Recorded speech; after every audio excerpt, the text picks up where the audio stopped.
Կարմիր գծերը 13 անգամ թանկացնելը չի բեռնաթափել Երևանը, որ երթևեկության կառավարման կենտրոն է ստեղծում քաղաքային իշխանությունը։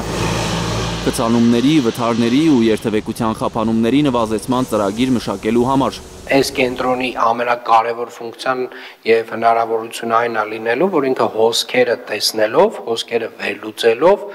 տեղային լուծումներ պետք է առաջարկի։ Մայրաքաղաքային նոր կառույցը 7 տասնյակից ավելի աշխատողներ կունենա։ Երևանի բյուջեից տարեկան մոտ կես միլիարդ դրամ կհանեն երթևեկության կառավարման կենտրոնի գործունեության համար։ Նման հիմնարկի անհրաժեշտությունը ինձ թվում է արդեն վաղուց է հասունացել։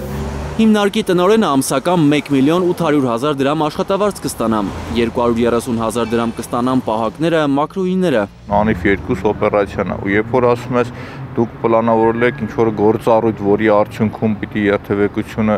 ավելի կարգ-կանոն հաստատվի, ավելի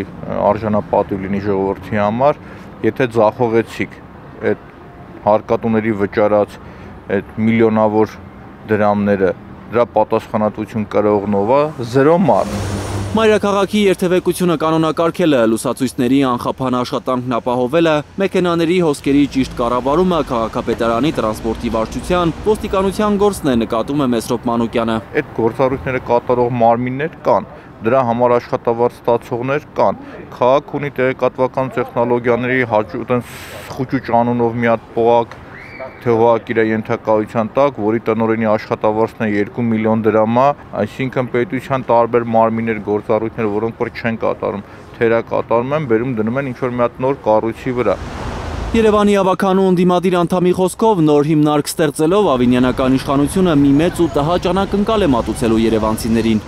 Մանուկյանը տեղեկություն ունի, որ մարդկանց տեղաշարժը ավտոմեքենաներով սահմանափակելու են։ Իրենք պլանավորում են, ես ինֆորմացիա ունեմ, որ խայտառակ նոր որոշումներ բերեն։ Դա կլինի թե կենտրոնում ավտոմեքենաներով չթողնել գալը, թե պարկինգ չկատարելը, թե նաև օրինակ իմը մալացիայի բնակչին չթողեն կենտրոն գալը, խտրականություն դնելը։ Միացան չարիք բերելու են շատ շուտով։ Երևանը խցանումներից փրկելու համար Մանուկյանն առաջարկում է քաղաքային իշխանությանը դատախազությունը, բարձրագույն դատական խորհուրդն ու մյուս խոշոր կառույցները հանել Երևանի կենտրոնից, տանել մարզեր։ Էդգար Ղուշչյան, Նորայր Շարբաթյան, Հայլուր։